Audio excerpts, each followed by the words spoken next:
நாட்டில் உள்ள ஏழை எளிய மக்களுக்காக மத்திய அரசு அறிவித்துள்ள திட்டங்கள் என்ன என காங்கிரஸ் கட்சியின் மாநில தலைவர் செல்வபெருந்தகை கேள்வி எழுப்பியுள்ளார்.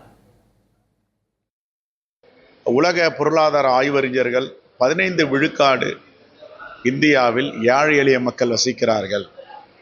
பசி பட்டினி இல்லை, ஆனால் ஏழை எளிய மக்கள் 15 விழுக்காடு இருக்கிறார்கள் என்றால் 144 கோடி மக்கள் தொகை இருக்கின்ற இந்தியாவில் 15 விழுக்காடு என்பது 20 கோடி மக்களுக்கு மேல் வறுமையிலும் ஏழ்மையிலும் இருக்கிறார்கள். இதற்கென்ன இவர்கள் திட்டம் வைத்திருக்கிறார்கள்?